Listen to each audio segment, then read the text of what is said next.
There's an ancient secret that separates those who learn from those who master. And today you'll discover why most people never get beyond the beginner level in anything they attempt in life. Have you ever noticed how some people master any subject they set their mind to? They learn an instrument in months. They master a new language in a year. They build businesses from scratch while others spend forever trying to figure things out. And you know what many people think? Oh, these people are talented. This guy was born with a gift for this task.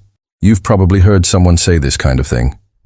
Many people use this excuse to stop trying. Some people think I don't have the gift, so it's impossible for me to master this subject. And that's the biggest lie anyone can tell themselves. Now, do you know what people who master anything in a short time have in common? What they have is something that you were never taught in school, in college, in any online course you've ever purchased. In feudal Japan, there was a system of apprenticeship so powerful that it transformed common peasants into lethal warriors, mediocre artisans into masters whose work lasted centuries. This system had nothing to do with intelligence or natural talent. It had everything to do with understanding the three invisible stages that separate the amateur from the master. They called this system Shuhari. And when you understand how it works, you stop being that person who starts 1,000 things and finishes none. You become someone who masters what they want when they want. But it comes at a price. Learning this system will require you to accept something your ego will hate to hear. To understand this, we must first understand failure. We must travel to feudal Japan and meet a young man who was cementing his own mediocrity, one mistake at a time. The story I'm about to tell you took place in feudal Japan. A young man named Yamato had a dream that consumed his every thought to become a samurai. He wasn't born into a samurai family. He had no lineage, no name, nothing but an obsession that burned within him like fire. While other village boys accepted their fates as farmers and merchants, Yamato spent hours watching the samurai as they passed by on the road. The way they moved, the discipline in their gaze, the respect they commanded without saying a word. He wanted this more than he wanted to breathe. At 16, Yamato picked up a wooden sword and began training alone. He woke before sunrise and practiced the moves he'd seen the samurai perform. Horizontal strikes, vertical strikes, thrusts, hours and hours every day. 6 months later, he hadn't improved at all. His movements felt off.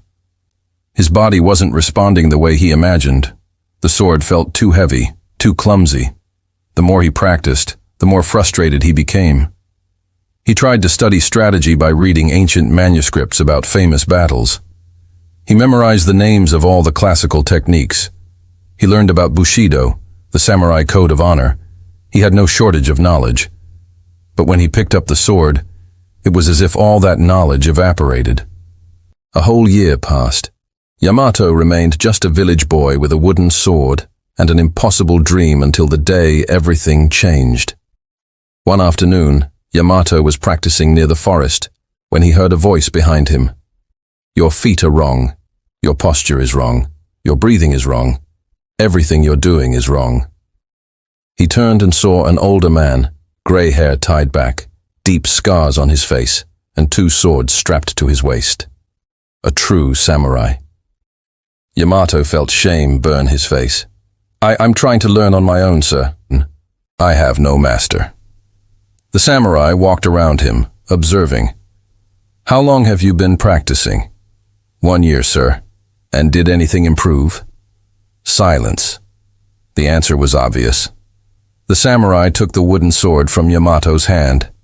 You know what your problem is. You think you're training, but what you're doing is cementing mistakes. Every failed rep is teaching your body how to fail better. Those words cut deeper than any sword. Yamato had spent a whole year getting worse. Sir, Yamato spoke, his voice breaking. How do I do it right then? I've read every text I can find. I've studied the strategies. I've memorized the moves. That's exactly your problem, the samurai interrupted. You tried to build a castle from the roof up. You studied strategy before mastering posture. You tried to innovate before imitating. You skipped the only thing that matters, the path. The samurai looked Yamato straight in the eye. There is a path to mastery that has 3 stages. You must traverse each one. You cannot skip. You cannot rush. If you try, you will spend your entire life being mediocre in everything you touch. And which way is that? Yamato asked. Shuhari the samurai replied. Shu, obey. Ha, break. Ri, let go. 3 stages, 1 destination, true mastery. Yamato was impressed. Please teach me. The samurai was silent for a long moment. Then he nodded. Tomorrow at dawn, and prepare yourself because the first stage will destroy everything you think you know about learning. Yamato is at the threshold of change, but he must give up his ego. What about you? What skill do you most want to master? Let me know in the comments. And now, let's see what Yamato learned in the first stage. The dawn arrived. Yamato was waiting when the samurai appeared in the clearing. Today begins, Shu, the master said. At this stage, you don't think, you don't question, you don't improvise. You obey, you copy, you repeat exactly as I show you, not an inch of deviation. The samurai assumed a stance. Stay like this. Yamato imitated. The master adjusted his foot 2 centimeters to the left. He moved his hip a degree. He raised his shoulder a fraction. Now breathe. 3 seconds in through your nose. 2 seconds holding it. 4 seconds out through your mouth. They stayed in that position for 10 minutes, just breathing. Yamato's legs burned. His mind screamed that this was a waste of time. Master, he finally said, when are we going to practice real punches? The samurai turned his head slowly. You think posture is boring? You think breathing is a waste of time? That's why you'll never be a samurai. A true warrior understands that mastery is built in millimeters, not kilometers. Yamato swallowed his words. Shu isn't about being interesting, the master continued.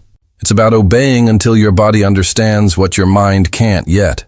Every technique you'll learn in the years to come depends on this posture, this breathing. These fundamentals you think are boring. Weeks passed. Posture, breathing. Basic movements repeated 1,000 times. No duels, no advanced techniques, just the basics repeated, ad nauseum. Yamato's mind struggled with this every day. This is too slow. I could be learning real techniques. This is insulting. I am not a robot. I am creative. His ego fought back, screaming that to copy was to admit he had no value of his own. This is the great filter. Shu is not a test of intelligence. It is a test of humility. And most people fail it. But something was changing, something he couldn't see, but could feel. His movements began to flow without conscious effort. The posture that had previously been painful now felt natural. The breathing he had to force now happened on its own. One day, 3 months later, the master demonstrated a basic horizontal strike. 1,000 times, he said, exactly as I did it. Not faster, not slower, not harder, identical. Yamato spent the entire week practicing that single strike, 1,000 repetitions a day. On the 4th day, something extraordinary happened. He was in the middle of strike number 400 when his body executed the movement perfectly, without any mental command, as if the sword knew the way on its own. Did you feel it? The master asked, watching from afar. Yamato nodded speechless. This is Shu. When the technique enters the body so deeply that the mind no longer needs to be present. But most people never get here because they think repetition is for the weak. They think they are too smart to practice the basics 1,000 times. A neuroscientist at the University of Tokyo, who has been studying motor learning for 18 years, discovered something revolutionary. When you repeat a specific movement 300 to 500 times, neurons in the cerebellum begin to create an automated pattern. After 1,000 correct repetitions, the pattern becomes unconscious. The skill literally migrates from the conscious mind to the brain's automatic system. But if you change the movement before 300 repetitions, the pattern never forms. You remain forever in conscious mode, which is slow, tiring, and error-prone. 6 months of Shu passed. Yamato now mastered 12 basic techniques so thoroughly that he could perform them in his sleep. Literally one night, his master woke him up by surprise and asked him to perform the vertical strike. Yamato's body executed it perfectly, but Yamato began to notice something that bothered him. He saw other practitioners, some even with more training experience, who knew hundreds of techniques. They knew every kata. They could name every ancient master. But when he observed them in real combat, something was missing. They knew the movements, but the movements did not live in them. "Master," Yamato asked one morning, "why do some warriors know so many techniques, but fight worse than I, who only know 12? The samurai smiled for the first time in months. "Finally, you asked the right question. These warriors live in what I call the eternal student's hell. They collect techniques like children collect toys. They learn something new before mastering the last. They read about 1,000 strategies, but never internalize a single one. They confuse knowledge with mastery, but knowledge is just having the map. Mastery is having walked the territory so many times that you no longer need the map. The master walked to a tree. Shu gave you the foundations. You obeyed blindly. You didn't question. You didn't improvise. You just repeated until the techniques became part of you. And now he paused. Now you are ready to break." Yamato frowned. "Break? Break what? Everything I taught you. In the Shu stage, you became a perfect copy of me." The master explained, "You do exactly what I do, the way I do it.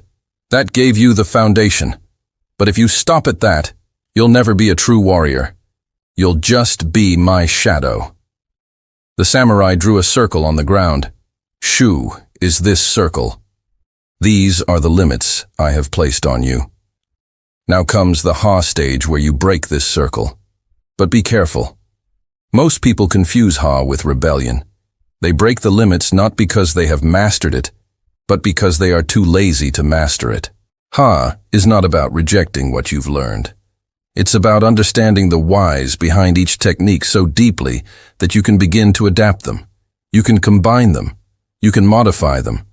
But it only works if Shu has been complete. That afternoon, for the first time in 6 months, the master brought another instructor to the clearing, a warrior from a different school, with a completely different style. For the next year, the master said, "You will train with him too. You will learn techniques that contradict everything I've taught you. His stance is different. His strikes are different. His philosophy is different." Yamato was confused. "But if I learn another style, won't it mess up everything you taught me? If Shu wasn't deep enough, yes, it will mess everything up, and you will become a mediocre fighter with no identity. But if Shu was complete, and he was, you will do something extraordinary. You will begin to see the universal principles that live beneath all styles." And so began the Ha internship. Yamato spent his mornings with his original master, his afternoons with his second instructor. The styles were so different that at first his mind would short-circuit trying to switch between them. The first master taught low posture, economical movements, and patient waiting. The second master taught high posture, explosive movements, and aggressive attack. Everything contradicted each other. But after 3 months, something began to happen. Yamato began to realize that beneath the superficial differences, both masters were teaching the same thing. How to move energy through the body efficiently, how to read the opponent, how to be present in the moment. The techniques were different. The principles were identical. "You're beginning to see," his original master said when he noticed the change in Yamato's eyes. "Shu taught you the forms. Ha is teaching you the principles. When you understand the principles, the forms become tools, not prisons." A year in the Ha stage completely changed Yamato's fighting style. He was no longer a perfect copy of either master. He had begun combining techniques in ways neither of them had. One morning during training, Yamato blocked an attack using the first master's stance, but countered with the second's explosive attack. The movement was so natural, so fluid, that he didn't even realize he'd created something new until he saw the expressions on the two instructors' faces. "What was that?" the second master asked. I don't know. It just felt right." The two masters looked at each other and smiled. "Ha is complete." The first master declared, You are no longer blindly obeying, but you are not breaking in rebellion either. You are adapting wisely. You understand the whys. And this is where 99% of practitioners stop. They arrive at Ha and think they are already masters. They can adapt techniques. They can combine styles. They can create variations. And they're proud of it. But Ha is still a prison. It is the plateau of competence. You are good enough. You are still stuck with the techniques you've learned, even if you can combine them in creative ways. You've become a skilled artist, but not a true master. There is a third stage, the final stage. And only one person in 1,000 gets there, because it requires something most people are unwilling to do. Forget everything. Re is the stage where you don't use techniques, the master explained. The techniques use you. Or rather, there are no more techniques. There is only pure response to the moment. Yamato frowned. How can I fight without techniques? You'll understand, the master said. But first, a story. When I was young like you, I spent 40 years studying the sword. I learned 300 techniques. I mastered 12 different styles. I became known as one of the best swordsmen in the region. One day, an old master came to challenge me. He must have been 80 years old.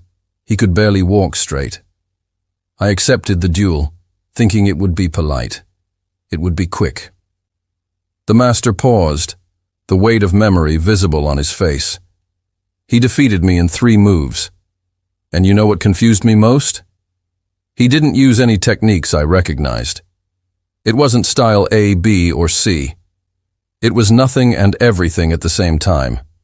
Like water, formless, yet perfectly adapted to each moment. Then he explained to me, "Young man, you fight well. You know many techniques, but you are still fighting. I don't fight anymore, I just respond. When you attack, my body already knows the answer before my mind processes it. There is no decision, there is no technique, just natural movement." Yamato tried to understand, but how do I get to this stage?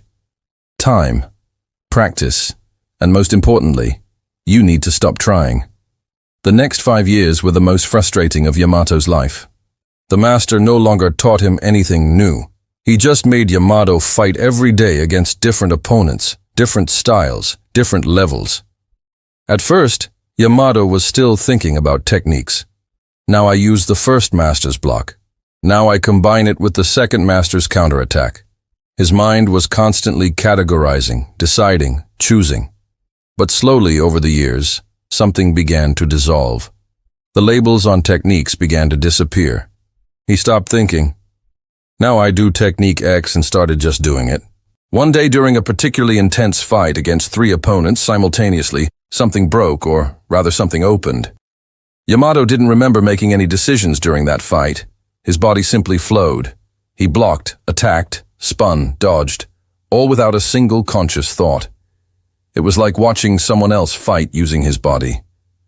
When he finished, all 3 opponents were on the ground.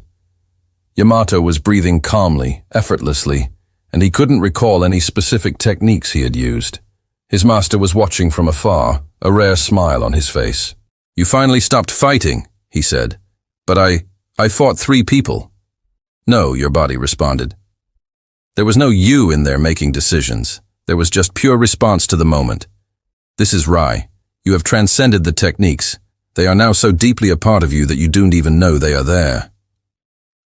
A Kyoto University researcher, who has been studying embodied cognition for 22 years, explains when experts reach the highest level of mastery, something fascinating happens in the brain. Activity in the prefrontal cortex, the area responsible for conscious decisions, dramatically decreases during performance. Simultaneously, older brain structures take over. The expert is no longer doing the skill. The skill is expressing itself through him. Neurologically, it's as if the person and the skill become one and the same.